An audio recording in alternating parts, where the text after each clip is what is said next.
Hello guys, nous sommes dans une nouvelle destination. Aujourd'hui je vous emmène pour un itinéraire de 5 jours à Séoul. Let's go! Bienvenue à Séoul!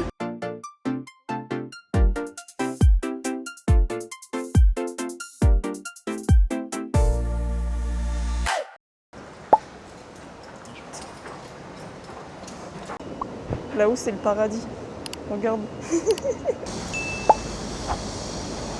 Ce matin, nous allons faire le quartier de Hongdae, donc qui est la station Hongik University. En gros, à Hongdae, c'est vraiment le quartier jeune, hyper in de Séoul. Vous avez tout plein de boutiques de vêtements et d'accessoires très à la mode ici à Hongdae. Vous avez aussi énormément d'endroits pour sortir le soir. C'est vraiment le quartier super jeune en vrai de Séoul. Qui est hyper bien d'ailleurs, le soir, vous avez plein d'artistes qui viennent chanter, qui viennent danser dans les rues de Hongdae. En vrai, c'est hyper vivant, c'est hyper sympa.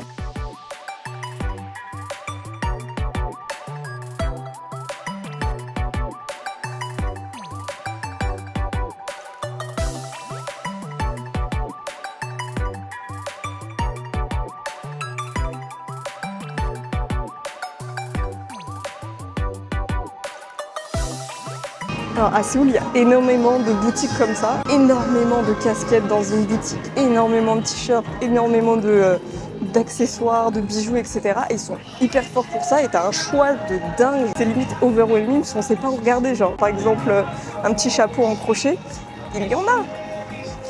Mais lequel choisir?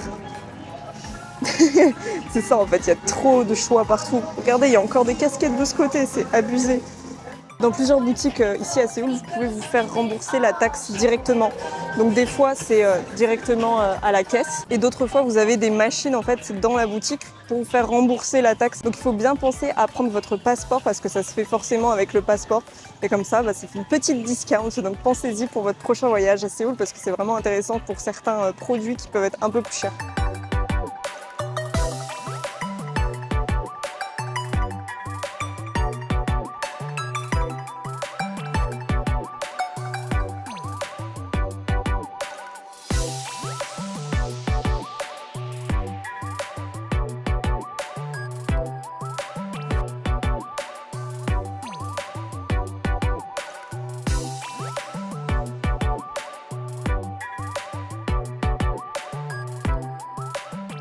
Ce midi, nous allons manger un bibimbap parce qu'on a vraiment besoin de légumes. Depuis le début du voyage, on mange pas de légumes, donc là, c'est vraiment nécessaire. Donc un bibimbap, pour ceux qui ne savent pas, c'est un plat coréen qui est un mélange de riz avec plusieurs légumes et des protéines, des œufs, de la viande, etc. Et le principe ici, il est assez original, je connaissais pas. Vous payez un ticket en fait, et vous en avez pour 9000 won, et vous pouvez vous resservir du bibimbap à volonté. C'est-à-dire qu'en fait, c'est vous qui créez votre propre bibimbap. Vous avez le riz, tous les légumes, les protéines, etc. Et vous mettez autant de légumes que vous voulez, autant de riz que vous voulez. Vous pouvez vous resservir, etc. Vraiment intéressant pour 9000 won, quoi. Et même le monsieur à l'entrée, il t'explique comment ça fonctionne, etc. Il écrit en toutes les langues. C'est vrai que c'est bien fait. C'est plutôt cool. En plus, c'est vraiment au cœur de Hongdae, donc je pense que personne connaît cette adresse en vrai. Il n'y a vraiment pas grand monde. Ouais, bon après il est 14h là, mais...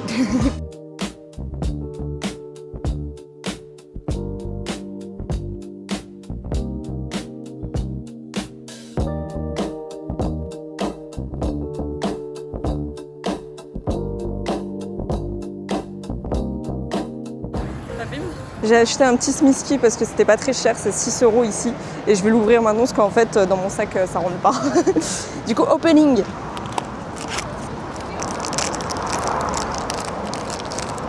Oh non, il est trop bien. Il est très rigolo. Il est trop drôle. Évidemment, quand vous êtes à Hongdae, le quartier est immense. Ne restez pas que dans la Hongdae Street, baladez-vous autour, perdez-vous dans les rues. Vous allez voir, vous allez avoir énormément de choses. Des petites rues hyper traditionnelles aussi, bien plus locales et tout. C'est hyper sympa pour vraiment découvrir le côté local de Séoul.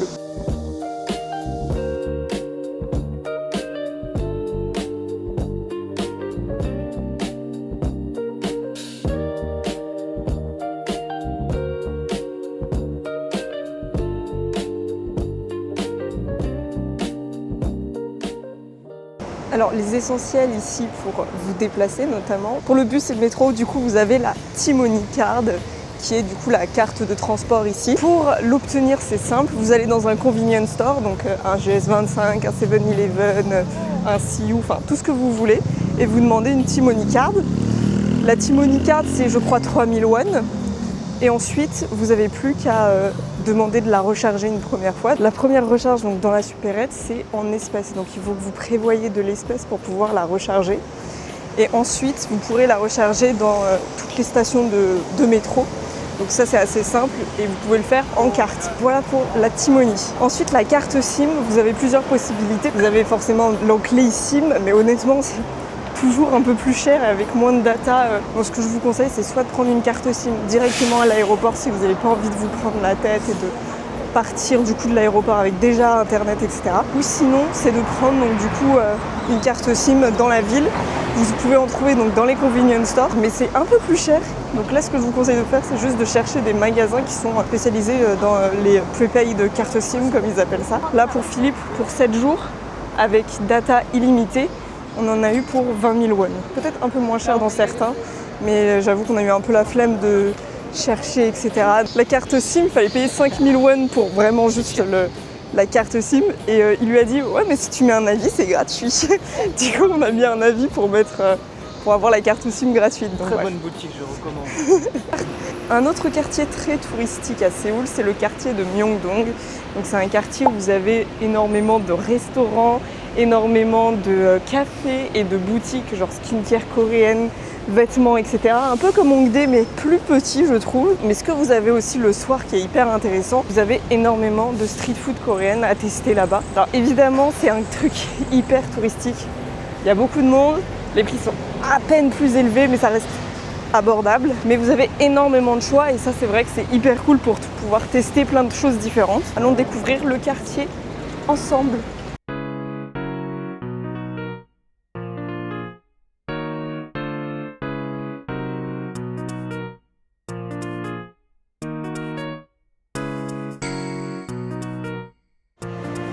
Il y a Félix dans la rue.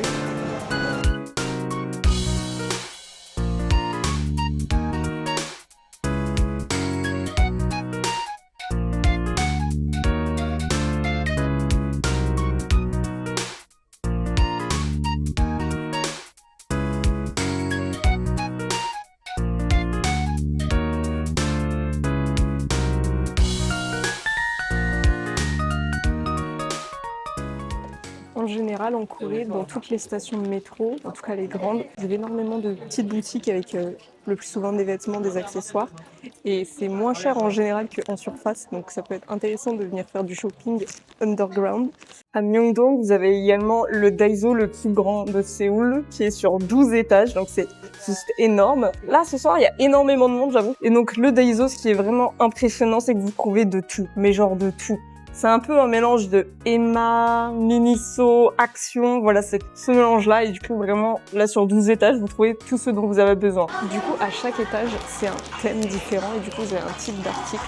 Là, par exemple, on est dans le côté plus jardin et sport.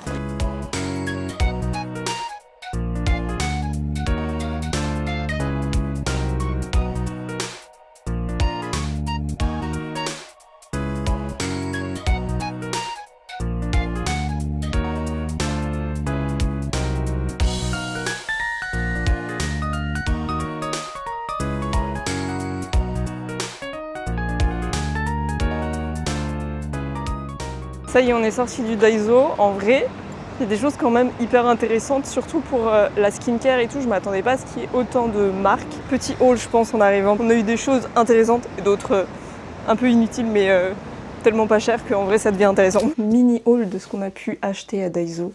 Bon, effectivement, on a craqué sur des trucs qui étaient pas si utiles que ça. Mais quand on voit le prix, on se dit « Ah !» je peux y trouver de l'utilité. Bon, en vrai, je vais faire vite parce que c'est pas si intéressant que ça, hein, franchement. Une genre de sangle pour mieux fermer la valise, comme il y a beaucoup de valises qui se retrouvent ouvertes après la soute. On a pas prendre ça, comme ça sera au moins un petit peu mieux fermé. 2000 won. Ça, c'est pour mon chien, c'est une petite casquette. 2000 won aussi. Patch pour les boutons, il y en a en micro-needling à 3000 won. Il y en a 10 dedans et il y en a d'autres plus classiques, il y en a 105 dedans pour 2000 won aussi. Ensuite, un petit masque pour les pieds à 1000 won. Ensuite, pour les cheveux, ça c'est pour Philippe, Hair Loss Shampoo. Petite curl cream, donc 3000 won et 3000 won. Genre vraiment, ça vaut tellement le coup. Ça, je suis trop choquée d'en avoir trouvé et à ce prix-là. C'est des pads du coup de chez Medipil à 5000 won. C'est trop une dinguerie. Combien il y en a dedans? Je sais pas si c'est écrit. Petite crème pour les cheveux, pour les rendre beaux et soyeux. Cette marque, elle est incroyable, elle sent trop bon. Ensuite, une petite lampe, parce que pourquoi pas. Petite lampe toast, c'est trop mignon. À 3000 won. Une petite case de AirPods, 3000 won également. Hop, ça c'est pour mettre un petit name tag pour mettre sur notre valise. Un petit plateau en bois, parce que pourquoi pas, il était très mignon. 5000 won. Et puis donc, des chaussettes un peu de pilates. Skechers en plus, donc 2000 won. Des élastiques, ça on s'en fout vraiment, 1000 won. Et un petit serre-tête pour faire la skincare, 1000 won aussi. C'était 44 200 won, ce qui fait à peu près 27 €. Good morning everybody. Ce matin, nous nous retrouvons pour visiter le quartier de Seongsu. On va aller faire une skin analysis à Olive de Seongsu. Ils vont analyser ma peau pour voir quels sont vraiment les problèmes sur lesquels j'ai besoin de travailler. Et du coup, je vais pouvoir acheter des produits vraiment en adéquation avec mes problèmes pour la peau. Donc ça, c'est cool et c'est gratuit. Là, on est venu à 10h30 et c'est vrai qu'il y avait déjà du monde pour faire une réservation pour le skin analysis. Du coup, là, on a une réservation pour 13h. En attendant votre tour, vous pouvez visiter Seongsu, donc en vrai ça reste complètement faisable, surtout que c'est gratuit, donc en vrai on prend.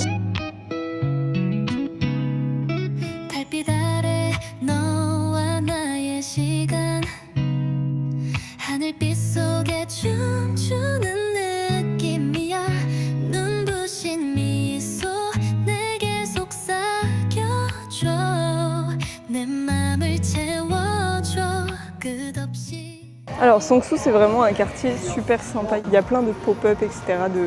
de boutiques un peu indépendantes ou de grosses marques. Donc ça bouge beaucoup à Seongsu. En fait, quand vous y venez une fois, vous pouvez venir un an après, ça sera pas la même chose parce que tous les pop-up bougent énormément. C'est vraiment un quartier où on se balade, on essaye de se perdre dans les rues, etc.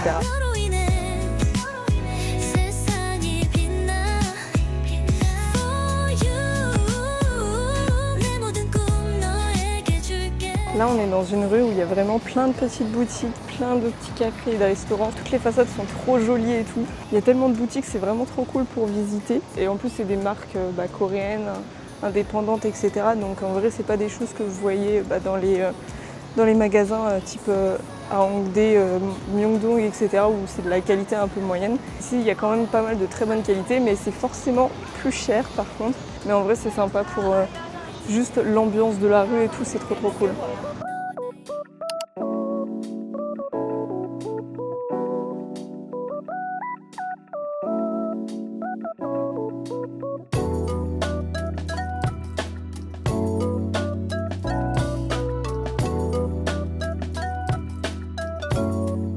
On vient de manger un donkatsu.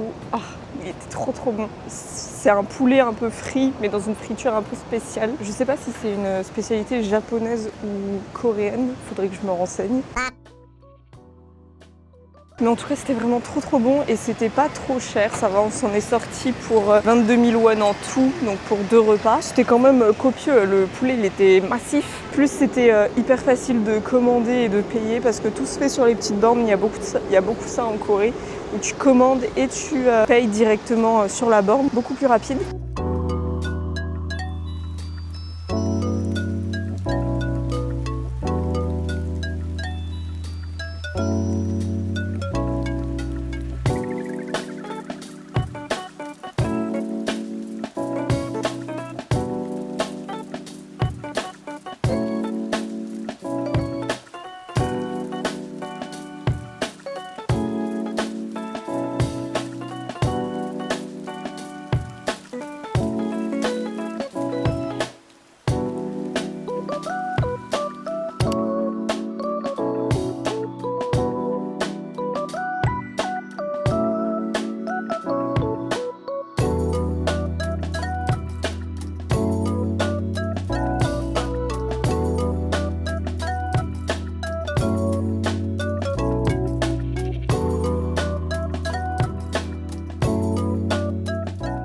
savez que c'est la fin du voyage quand là, ça commence à être chaud au niveau de l'argent. Donc du coup, ce soir, on mange dans un convenience store, mais je vais vous montrer comment on fait un bon petit ramen pour pas trop cher. Du coup, première étape, il faut que vous preniez des ramen. Donc vous avez 2 tailles. Vous avez ces tailles-là, c'est les gros. Ces tailles-là, qui sont les petits. On va partir sur un grand comme on va manger que ça. Faites bien attention à pas prendre ceux qui sont genre orange, rouge. Parce que c'est ceux qui sont spicy. Et ici, spicy, il est bien spicy. Celui-là, il me paraît safe au niveau du piment. 1800 won. Deuxième étape, c'est de prendre des œufs qui sont déjà cuits. Je sais pas, par contre, il y en a plusieurs types. Je sais pas si lequel est différent. Et troisième étape, on va les rajouter du fromage. Donc, sinon, vous avez des petites tranches comme ça. Là, il y en a 3 dans un et c'est 1800 won. Bon, je suis extrêmement fatiguée, donc pardonnez-moi d'avance. Nous allons continuer notre petit ramen. On va mettre tous les condiments à l'intérieur. Ça, si c'est du piment, on va pas trop en mettre. Et ensuite, on n'a plus qu'à rajouter l'eau bouillante à l'intérieur pour faire cuire les nouilles. On va rajouter notre petit œuf à l'intérieur.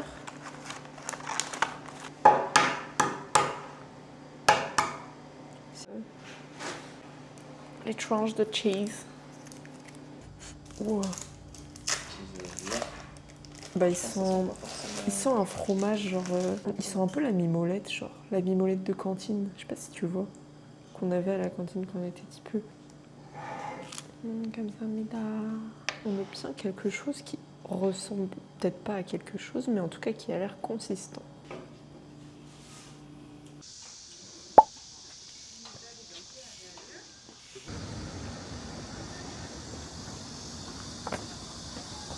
Une des choses qui est forcément à visiter à Séoul, c'est les Hanok Village. C'est un village qui est construit selon des méthodes architecturales qui datent d'il y a très longtemps. Je crois que c'est moins 57, quelque chose comme ça, c'est très ancien.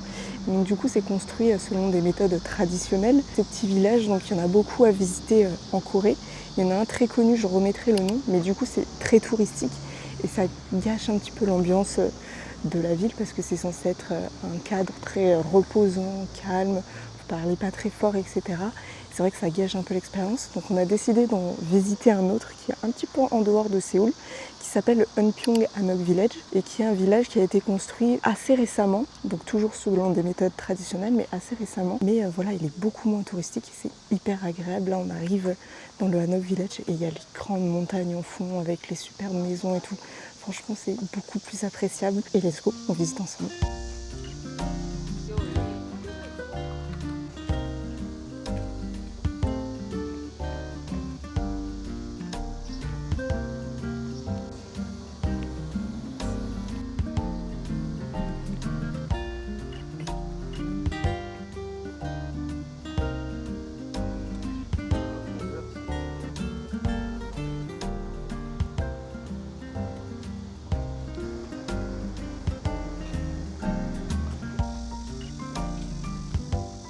Une activité que les gens font souvent dans les Hanok Village et je pense qu'ici ça doit être incroyable de le faire parce qu'il n'y a personne. Vous pouvez louer des hanbok, qui est donc l'habit traditionnel coréen, et aller faire des photos dans le Hanok Village. Je crois qu'il y a aussi pour les hommes l'équivalent du hanbok, je ne sais pas comment ça s'appelle.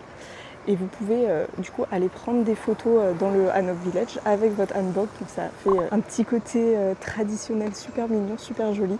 Et je sais qu'il y a beaucoup de gens qui font ça du coup au Hanok Village qui est très connu à Séoul. Mais il y a tellement de monde que c'est compliqué de prendre des photos assez potentes. Ici, il n'y a personne. Vous êtes tranquille pour faire des photos.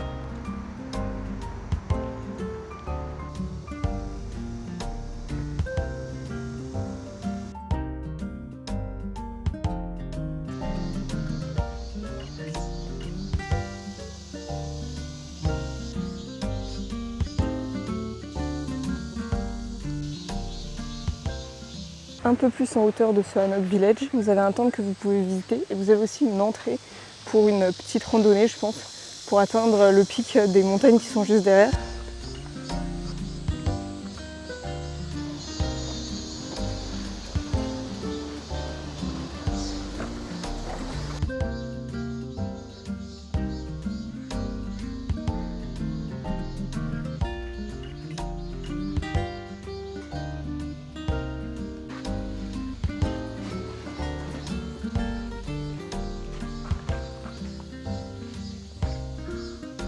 c'est vraiment un hyper beau temple. Il est hyper bien entretenu, les couleurs sont encore super jolies. Juste l'atmosphère là, elle est trop apaisante, reposante. Ça fait grave un break de Séoul où il y a grave du monde, etc.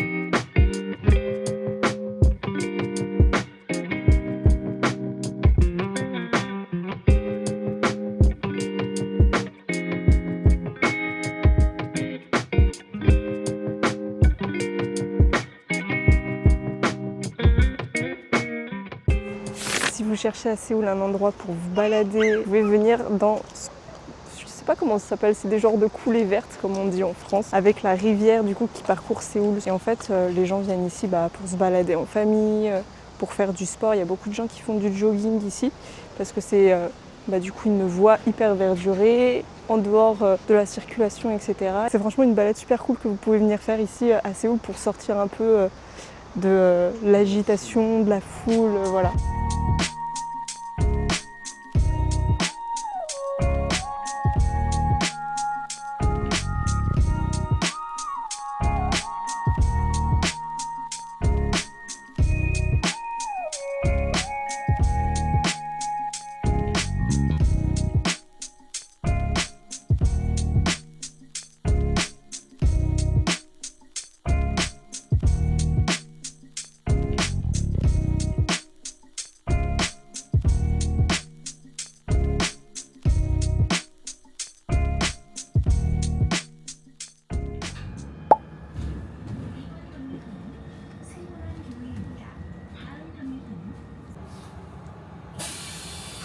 Je voulais qu'on aille visiter l'Ewa Women University. Le temps ce matin, c'est pas trop ça, hein. Mais en tout cas, c'est quand même hyper joli. J'imaginais exactement comme ça les universités coréennes en tout cas.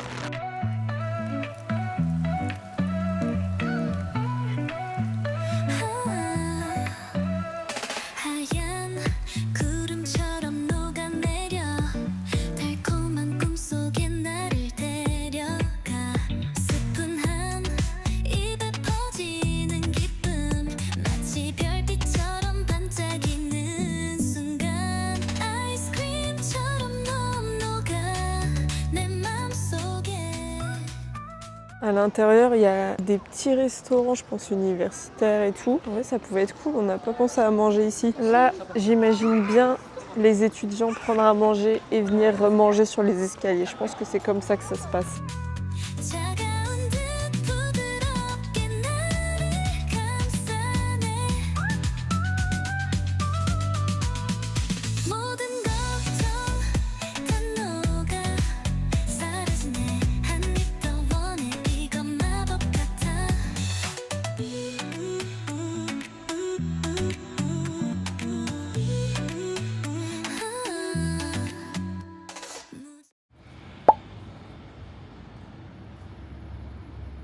Ce matin, on cherche à aller au Iwadong Mural Village. Je dis bien on cherche parce que j'avoue que c'est pas hyper facile de trouver parce que je sais pas exactement où est la rue.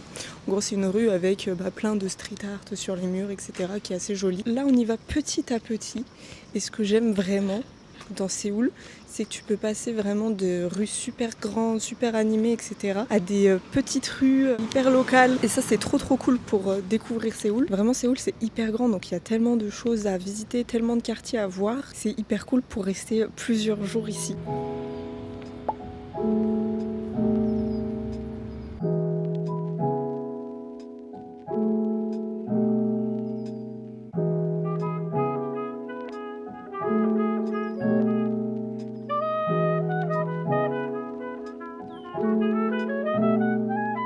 Alors ça en Corée c'est inévitable, c'est hyper vallonné et du coup vous avez plein de grandes montées comme ça, de grandes descentes de l'autre côté qui sont assez hard quand même.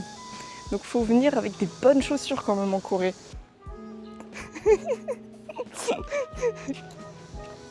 Aujourd'hui c'est ton jour, happy birthday.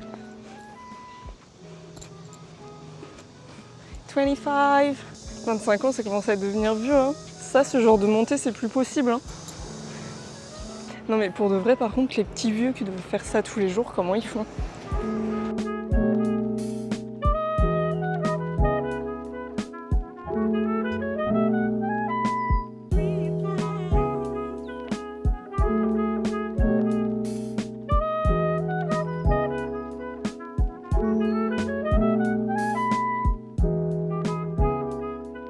C'est vraiment hyper agréable parce qu'il y a plein de quartiers comme ça dans Séoul où vous êtes tout seul, vous êtes tranquille. Et là, c'est vraiment un hidden gems, je pense, parce que c'est hyper joli. Il y a plein de petites rues trop mignonnes.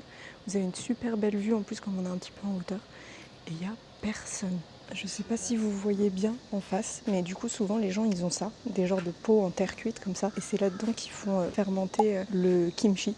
Enfin le chou du coup, et qui devient du kimchi avec la pâte pimentée. Les gens le font eux-mêmes dans des jarres comme ça qu'ils ont dans leur jardin ou devant leur maison comme ici. Juste au-dessus de ce village, vous avez le Naksan Park, qui est donc un parc slash forêt avec du coup les remparts un petit peu, je sais pas si c'est les remparts de la ville, du coup c'est hyper joli à voir et même juste le fait d'être dans la nature à Séoul, c'est trop cool. Qu'est-ce qui est interdit de faire? Qui tronçonne des arbres ici? Personne. C'est quoi ça? Interdit de péter. Ah merde, il va pas pouvoir venir ici lui. Attention, raton laveur. Trop marrant.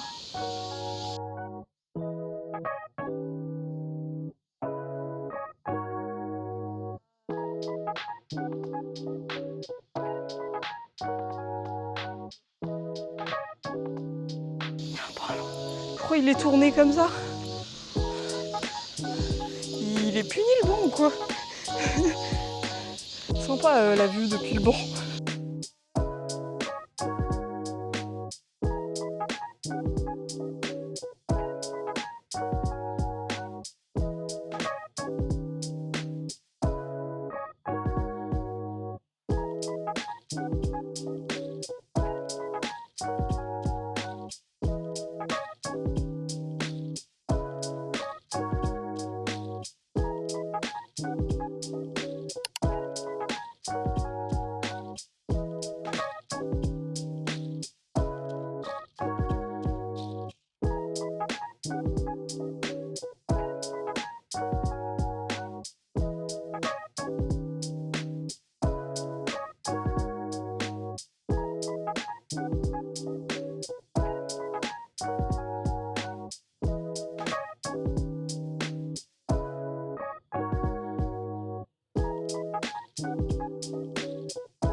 Vous avez plein de possibilités de nuit, de faire des points de vue.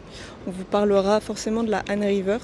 Mais moi, ce que je vous propose, c'est deux autres options qui sont moins populaires que la Han River et qui sont tout aussi belles avec beaucoup moins de monde. Vous pouvez aller sur la Noodle Island, qui est sur la Han River, mais qui est en face l'endroit où les gens vont pour pique-niquer, etc., que vous voyez partout, sûrement sur les réseaux sociaux. Et la deuxième option, je ne sais pas si on va y aller ou si on va rester là, ce sera au feeling.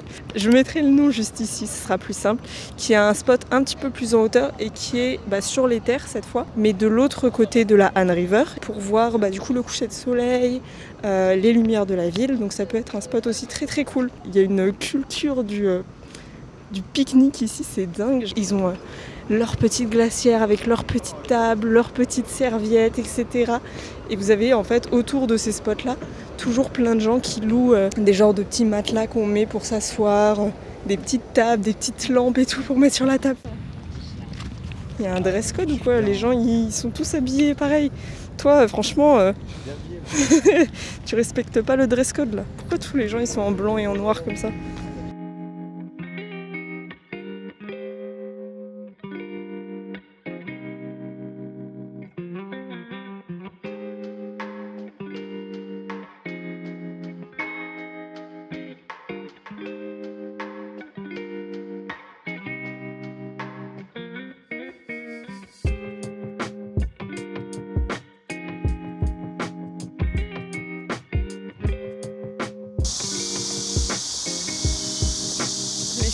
Là. Ça y est.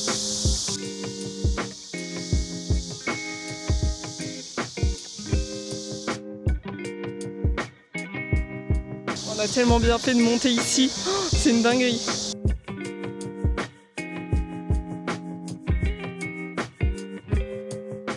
Franchement, on a bien fait de monter. Il n'y a personne. C'est tellement mieux qu'en bas. Il y a juste les cigales qui sont ultra forts. Mais sinon, il n'y a personne. Là, il y a juste 2 petites dames qui viennent d'arriver.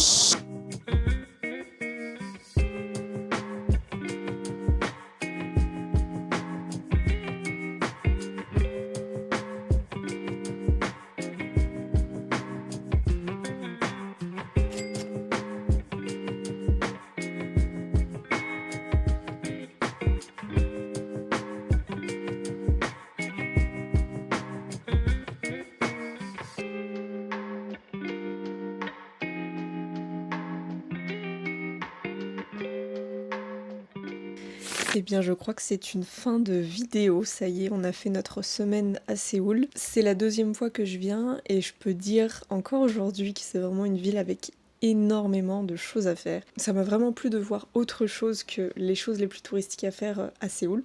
Et j'espère que du coup, ça vous aura donné des idées pour votre prochain voyage à Séoul. De choses un peu moins touristiques mais qui sont tout aussi bien. N'oubliez pas également de liker cette vidéo et de vous abonner. On se retrouve très vite pour une nouvelle destination. Bisous!